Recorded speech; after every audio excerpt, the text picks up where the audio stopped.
Georgia, November 15, 1864.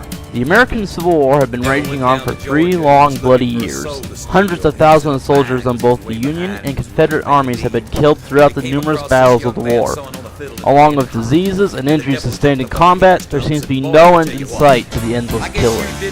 It is during this time that one of America's most controversial figures will make his mark on history, General William Tecumseh Sherman. In the northern states, he is known as the hero that ended the Civil War.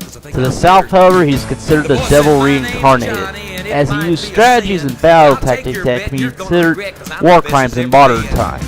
To understand the motives and reasoning of General Sherman, one must first understand the circumstances and situations that he was trying to solve. And to do that, we must take a look back at history. Throughout the first years of the war, generals in the Union Army employed traditional military tactics to defeat their enemies, the Confederates.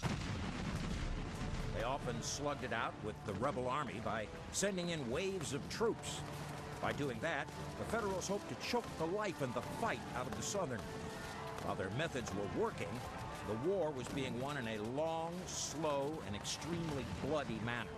By the time the Civil War ended, it was estimated that the total number of casualties was 620,000, with the death toll most likely being higher since not all the casualties were reported. Although the North was winning, it was doing so at an immense cost. Due to the high casualty rate, morale in the North was declining rapidly to the point that the northern populace was considering suing for peace. If this were allowed to happen, the United States would forever be torn in two. Something needed to be done fast before the North lost the will to fight. That answer to this dilemma would come in the form of General Sherman. In Sherman's mind, there had to be a better way to achieve peace, something besides fighting conventional warfare on the battlefield. He realized that he had to bring the war to the civilians.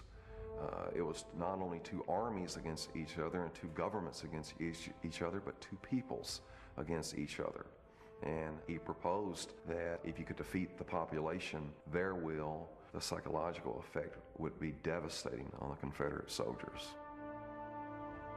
He believed that Southern morale was still high as the war moved into 1864. He believed that both men and women in the Confederacy were quite resolute in their determination to carry the war through to a successful conclusion, and he believed that for the United States to triumph, he would have to break that will of the Confederate people. To break that will, Sherman intended to cut loose from his supply lines in Atlanta, march his army of 62,000 men through 300 miles of enemy territory, and subsist off the land until they reached Savannah. There they'd rendezvous with the Union fleet. Along the way, they'd destroy anything of value to the Confederacy, anything that aided the rebels' ability to make war. On the march, soldiers traveled light. Each man had a blanket, cooking utensils, canteen, a bayonet, haversack that contained coffee, sugar, hardtack, and, of course, he had his weapon and about 40 rounds of ammunition. But the most important weapon that Sherman's men had were these, matches.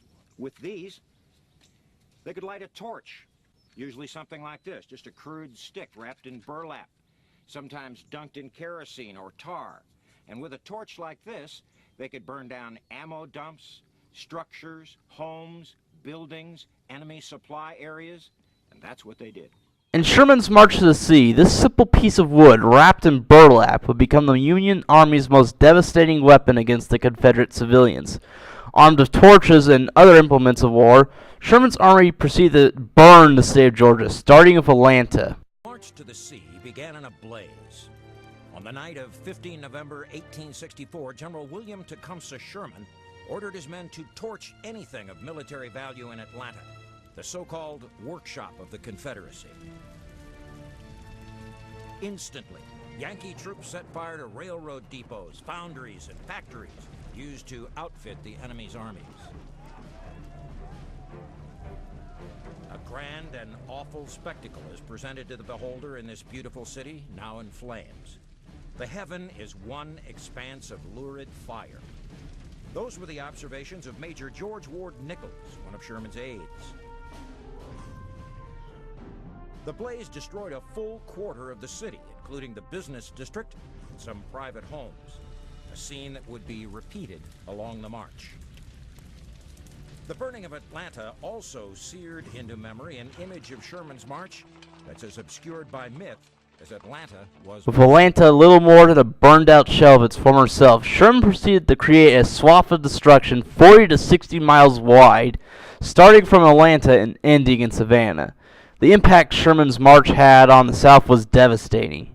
In total, Sherman's march destroyed 300 miles of railroad and telegraph lines, seized 5,000 horses, 4,000 mules, 13,000 heads of cattle, 9.5 million pounds of corn, and 10.5 million pounds of fodder, and caused $100 million worth of destruction.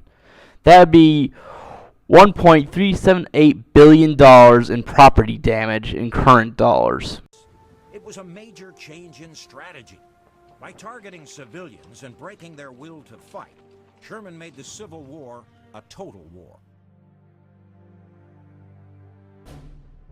The impact of the march on Sherman's own reputation was significant. He became, next to Grant, the most famous and popular and celebrated soldier in the United States military forces, and that is a position he would hold to the end of the war and hold going into the post-war years. That's the northern view of Sherman. Southerners, however, have a decidedly different perspective. Sherman's name can really create a very strong response among some Southerners today. And it's a very today can look back and see Sherman as someone who came through the South, and not so much that he destroyed everything, but the fact that he could do it makes him a hated person.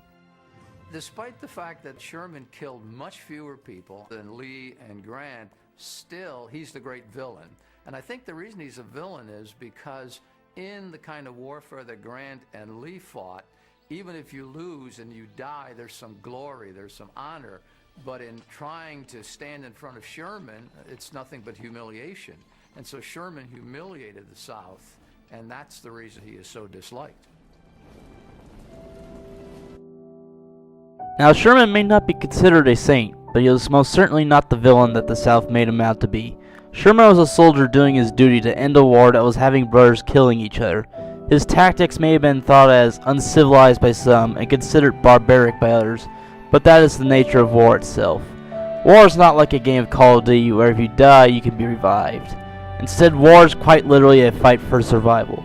War shows the complete ugly side of human nature where survival of the fittest is the only rule that its participants abide by. In such circumstances, Sherman did what he considered the only humane thing to do, to make the war so unbearable to the South that it lost its will to fight on. Sherman may have used what some might argue are criminal tactics, but he did so to end the war sooner and ended up saving countless lives.